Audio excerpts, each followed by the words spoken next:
तो आज हम एक्सप्लेन करने वाले हैं धमाल 4 मूवी को। तो कहानी की शुरुआत एक पानी वाली जहाज से होती है, जहां का लीडर है शैतान सिंह। शैतान सिंह एक नक्शे की तलाश में है, जिसमें एक बड़ा एक खजाने का राज छुपा है। इसी वजह से शैतान सिंह एक आदमी को पकड़ के लाते हैं, जिसका नाम है पृथ्वी। पृथ्वी को उस खजाने के बारे में सारी जानकारी है, उसके पास नक्शा भी है। शैतान सिंह उसकी जेबों में नक्शा ढूंढने लगता है, लेकिन तभी उसकी जेब में से एक पर्स निकलता है। दरअसल उसके पर्स में शैतान सिंह ही था। पर्स में शैतान सिंह की प्रेमिका शबनम की फोटो थी। ये देखकर शैतान सिंह हैरान हो जाता है और सभी से पूछता है कि किस किस के पास उसके शबनम की फोटो है। जिसके पास वहाँ पे जितने भी सारे लोग थे, वो सारे अपनी पर्स की फोटो दिखाने लगते हैं और सारे के सारे पर्स में उन्हीं शबनम की फोटो थी। ये देखकर शैतान सिंह बहुत ही गुस्से में हो जाते हैं। खैर वो अपने फिर से नक्शे की तलाश को जारी रखते हैं और तभी पृथ्वी के पास से वो नक्शा मिल जाता है। जैसे ही वो नक्शा शैतान सिंह के हाथ में आता है, वैसे ही वो तरफ पीछे करके कहता है कि मैं नक्शा नहीं दूंगा। ये नक्शा जहाँ वो पीछे किया था, वहाँ पे एक आग की चिमनी रखी हुई थी, जिसकी वजह से वो नक्शा वहीं पे जल जाता है। तभी इसी दौरान एंट्री होती है गुड्डू की। गुड्डू छोटी वाली पानी जहाज से आता है और बड़ी जहाज को पार कर जाता है। सभी लोग गुड्डू को ढूंढते रहते हैं, लेकिन गुड्डू पृथ्वी के पास पहुंचकर उसी नक्शे के बारे में पूछते रहता है, लेकिन पृथ्वी बताता है कि नक्शा तो जल गया। जिसके बाद गुड्डू पृथ्वी को मारने लगता है। पृथ्वी बताता है कि नक्शे के बारे में उससे पता है कि आखिर वो खजाना कहाँ छुपाया गया है। तभी शैतान सिंह का साथी झींगा दोनों को साथ देख लेता है और गुड्डू और उन सब के बीच में उन सब की लड़ाई होने लगती है। इसी लड़ाई का फायदा उठाकर पृथ्वी वहाँ से वही छोटी वाली जहाज लेकर भाग निकलता है। ऐसे भागता हुआ देखकर शैतान सिंह झींगा से कहता है, हमें उसे तोप से जलाना होगा। वो लोग जैसे ही तोप को जलाते हैं, वैसे ही जो तोप का गोला था वो उसके सामने जाने की बजाय ऊपर चला जाता है। लेकिन अब ऊपर गया है तो नीचे भी आएगा और आधा भी उसी पानी वाली जहाज पर है। पहले तो शैतान सिंह उसे अपने हाथों में रोक लेता है, लेकिन काफी देर तक उसका हाथ गर्म हो जाता है, तो वो दोबारा से जहाज के दूसरे हिस्से में वो फेंक देता है। जिसके बाद वहाँ जहाज पे एक बड़ा सा ब्लास्ट होता है और सभी किसी न किसी तरीके से पानी से कूदकर अपनी जान बचा लेता है। उसके बाद गुड्डू जब अपने गाड़ी के दुकान पे बैठा होता है, तभी वहाँ पे उसका गर्लफ्रेंड आलिया आता है। आलिया के 2 बच्चे हैं और वो दोनों जल्द ही शादी करने वाले हैं और वो दोनों शादी तभी करेंगी जब उन दोनों बच्चों को गुड्डू पसंद आएगा। इसी वजह से आलिया कहती है कि वो एक दिन उनके घर आए ताकि बच्चे उनसे बात कर सके। अगर बच्चों को सब ठीक लगा तो उन दोनों का भी ओके होगा। इसके अगले ही सीन में इस कहानी के एक और कैरेक्टर लंदन को देखते हैं। लंदन मंदिर में गया होता है और भगवान से प्रार्थना मांगता है कि उसको एक प्यारी सी लड़की मिल जाए, जिसके साथ वो शादी करके अपनी पूरी जिंदगी सेटल कर सके। लेकिन तभी वहाँ पे एक लड़की आती है। उसे देखकर लंदन को लगता है कि वो कोई बड़े घर की बेटी है और वो जल्दी से उसे पटाने में लग जाता है। दोनों की बातचीत होती है और वो दोनों एक दूसरे को पसंद भी कर लेते हैं। जबकि लंदन वहाँ पर उससे इस वजह से शादी कर रहा था ताकि वो अमीर बन सके, क्योंकि लंदन को लग रहा था वो लड़की अमीर बाप की बेटी है। इसके बाद कहानी हमारे अगले कैरेक्टर के पास जाती है, जिसका नाम है आदि। आदि की शादी हो चुकी है, लेकिन उसकी पत्नी घर छोड़ के चली गई है। इसी की वजह से वो आदि विधवा हो गया है और मानव बार बार इसी बात को लेकर मजाक उड़ाता रहता है। इस बार दोनों तय करता है कि अगर आदि की पत्नी रोजी वहाँ पे आती है तो वो लोग नाटक करेंगे ताकि रोजी को आदि के ऊपर थोड़ी दया आए और वो दोबारा से पैचअप करके रिश्ता बन जाए। दोनों भाई ऐसा ही करते हैं। आदि अपना पैर टूटने का बहाना बनाता है और बिस्तर पर प्लास्टर वास्टर सटाकर सेट कर देता है और तभी वहाँ पे रोजी भी आ जाती है। रोजी आदि की ये हालत देखकर काफी ज्यादा मायूस हो जाता है। रोजी पूछती है कि ये सब कैसे हुआ। आदि बताता है कि तुम्हारी यादों में मैं खो सा गया था और ऐसे ही ये सब कुछ हो गया। लेकिन तभी वहाँ दोनों के साथ कुछ ऐसा होता है कि रोजी रस्सी पकड़कर घर के बाहर लटक जाता है। ये सब कुछ देखने के बाद आदि जल्दी से अपने बिस्तर से उठता है और रोजी को कैसे भी करके बचा लेता है। ये देखने के बाद रोजी समझ जाती है कि आदि नाटक कर रहा है, लेकिन आदि कहता है कि ये तो मिरेकल हो गया, जादू हो गया, उसका पैर फिर से पहले जैसा हो गया। वो बहुत ही खुश होता है और दोनों फिर से पैचअप कर लेते हैं। आदि कहता है कि वो लोग कहीं घूमने चलेंगे। इधर हम गुड्डू और दोनों चेले देखते हैं जो कि आलिया के घर पहुंचते हैं ताकि वो उनके बच्चों से मिल सके। हालांकि आलिया घर पे नहीं होती। वो जैसे ही घर की बिल बजाते हैं, वैसे ही उन दोनों को जोरों का करंट लगता है, लेकिन कैसे भी करके दोनों दरवाजे खोल के अंदर जाते हैं। लेकिन अंदर जाते ही दरवाजा बंद हो जाता है। थोड़ी ही देर में वहाँ पे एक चुड़ैल आ जाता है, जिसे देखकर वो दोनों काफी ज्यादा डर जाते हैं। इसके बाद वहाँ पे एक बड़ा सा भूत आ जाता है। इसके बाद ही क्या था, दोनों की सीधी सपाटी ही बंद हो जाती है। दोनों वहाँ से भागने की कोशिश करते हैं। जैसे ही दरवाजा खोलते हैं, वैसे ही आलिया घर के अंदर आती है और बताती है कि यहाँ पे कोई भूत नहीं है, बल्कि घर पर बच्चे हैं और उसकी काम करने वाली नौकरानी। ये सुनने के बाद गुड्डू समझ जाता है कि ये बच्चे शैतान हैं और उन्होंने ही इन दोनों की खिल्ली उड़ा के रखी है। बाद में बैठकर वो दोनों बच्चों से बात करते हैं, लेकिन दोनों बच्चे गुड्डू को रिजेक्ट कर देते हैं। आलिया बताती है कि उन्हें थोड़ा टाइम देना होगा ताकि और भी तुम्हें समझ सके। यहाँ पे इन दोनों की जिंदगी काफी झकास चल रही थी। उसे लग रहा था कि वो किसी अमीर बाप का दामाद बन चुका है, लेकिन जल्दी उसका भरम भी टूट जाएगा। आगे चल के उसे पता लगता है उस लड़की का पिता का नाम भी सेठ है। वो सेठ के यहाँ ड्राइवरी का काम करता है। ये जानने के बाद लल्लन की तो होश ही उड़ जाती है। दूसरी तरफ डाकू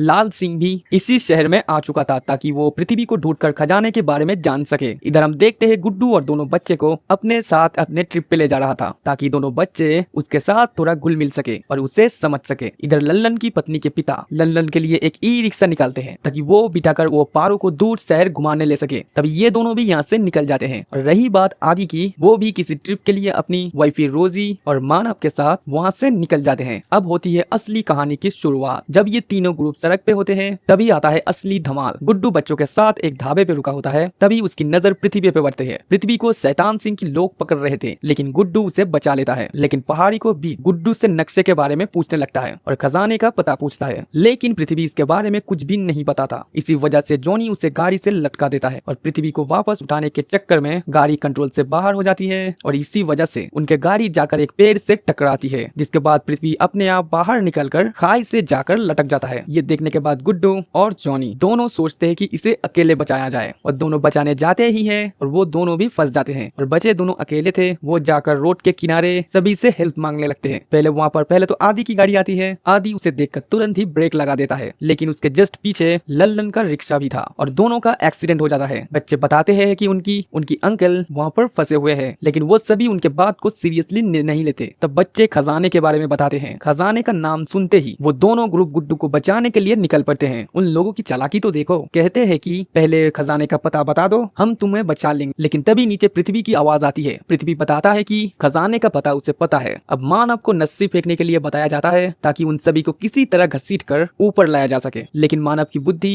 तेज थी तो रस्सी को सच में फेंक देता है। अब उन सभी के पास कोई रास्ता नहीं था तो एक दूसरे को पकड़कर एक चेन जैसा बनाता है और पृथ्वी को बचाने के लिए निकल पड़ते हैं। लेकिन इसी दौरान उन्हें पता लग जाता है वो चाहे जितने भी कोशिश कर ले वो पृथ्वी तक नहीं पहुंच पाएंगे। तो वो सभी कहते हैं कि पृथ्वी उन सभी को खजाने के बारे में बता दे। पृथ्वी बता देता है कि समुद्र के उस पार एक टापू पर एक पहाड़ है जिसका शेप एम की तरह बना हुआ है, उसी के नीचे तुम सबको खजाना मिल जाएगा। यह बात सुनते ही ऊपर जो ग्रुप था लल्लन और पारो तुरंत ही वहाँ से भाग निकलते हैं, यानी कि खजाने की रेस शुरू हो चुकी है। और जैसे ही थोड़ा मानव रोजी और आदि थोड़ा ऊपर जाते हैं वो भी उन दोनों को छोड़कर वहाँ से भाग निकलते हैं। अब बचते हैं गुड्डू और जॉली। वो दोबारा से खाई से सरकने लगते हैं और इनको देखकर ये दोनों ऊपर चढ़ाते हैं और उनकी जान भी बच जाती है और वो बेचारा पृथ्वी वहीं से गिर जाता है। लल्लन और पारो तुरंत ही जाकर एक बलून चुरा लेता है और उसी से बैठकर उस डाकू की ओर निकल पड़ते हैं। इधर मानव भी जल्दी से डाकू पे जाकर एक बड़ी सी नाव चुरा लेता है और उसे लेकर डाकू की ओर निकल पड़ता है। और उसी समय गुड्डू भी जॉनी के साथ और बच्चों के साथ वहाँ पर पहुँच जाता है और एक छोटी सी बोट लेकर वो भी डाकू के लिए निकल पड़ता है। अब देखना ये है कि खजाने के पास सबसे पहले कौन पहुँचता है। और आगे का पिक्चुअल देख रखा है अगर आपने तो आपको अंदाजा होगा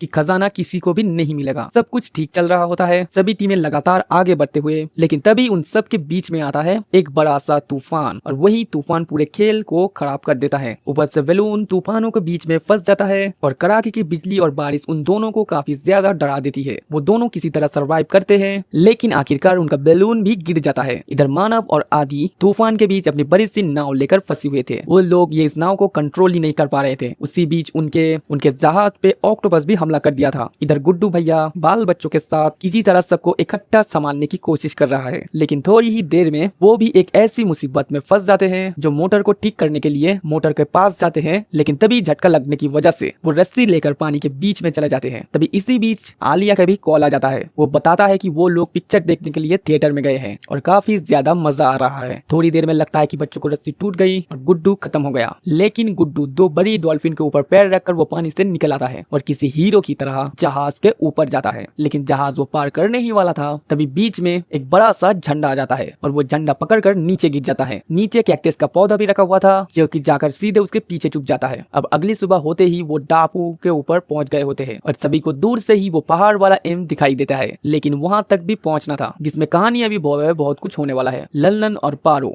आगे बढ़ रहे थे, तभी उसी डाकू पर रहने वाले कुछ लोग उन्हें पकड़ लेते हैं और उनके हाथों को बांधकर अपने सरदार के पास ले जाते हैं। वहाँ पे एक आदमी के साथ लल्लन कुश्ती लड़ता है, लेकिन वो आदमी बड़े ही छोटा था, लेकिन लल्लन को धूल चटा जा रहा था। लेकिन तभी बीच में आती है लल्लन की पति पारो और पारो उस आदमी को मजा चखा देती है। इधर गुड्डू जॉनी और बच्चों के साथ आगे बढ़ रहा था, तभी रास्ते में आ जाता है एक चीता। गुड्डू कैसे भी करके उस चीते से अपने और अपने बच्चों से जान बचा लेता है। इधर आदि और मानव साथ में ही होते हैं। रोजी जब पानी के किनारे से पानी भर रही थी तभी वहाँ पे एक मगरमच्छ आ जाता है और रोजी की बोतल को पकड़ लेता है। लेता है। रोजी अपनी बोतल छोड़ने के लिए तैयार नहीं थे, इसी वजह से आदि मानव से कहता है कि वो उसकी आंख में मारे, लेकिन मानव रोजी की आंख में मारने लगता है। इसके बाद आदि कहता है कि अरे बेवकूफ, मगरमच्छ की आंख में मारो। लेकिन जैसे ही मानव ऐसा करने के लिए जाता है, वो मगरमच्छ पानी से बाहर निकलकर उन तीनों के पीछे ही पड़ जाता है। दोनों कैसे भी करके अपनी जान बचाकर उस पहाड़ तक आखिरकार पहुंच जाते हैं। थोड़ी ही देर में लल्लन और पारो वो दोनों भी वहीं पर पहुंच जाते हैं, लेकिन तीनों ने अलग अलग गुहा वाली दौर से एंट्री करता है। लेकिन एक सुरंग के अंदर सभी एक ही सुरंग में चले आते हैं और बड़े से गड्ढे के बीच में गिर जाते हैं। गड्ढे में पहले से ही ढेर सारे कंकाल पड़े हुए थे और सभी को लग रहा था यहाँ पर पहले भी खजाने के लालच में बहुत लोग आए हुए थे, लेकिन यहाँ से कोई जिंदा वापस नहीं गया। लेकिन वहाँ पे तभी गुड्डू एक दीवार को चेक करता है जिसकी खोखली नजर आ रही थी। सभी पत्थर लेकर उसे तोड़ने के लिए आगे बढ़ते हैं, लेकिन तभी पारो एक बड़ा सा पत्थर उठाती है और ले जाकर उस दीवार पे मार देती है। दीवार टूटते ही सभी की आंखें चौंक जाती है, क्योंकि वहाँ पे ढेर सारा सोना पड़ा हुआ था। जैसा कि हर बार होता है, सभी जाके अपने अपने हिस्से का सोना लेने लगते हैं। कोई अपनी जेब में भरता है, कोई उसे पहन ही लेता है और कोई अपने बैग में भरने लगता है। और लल्लन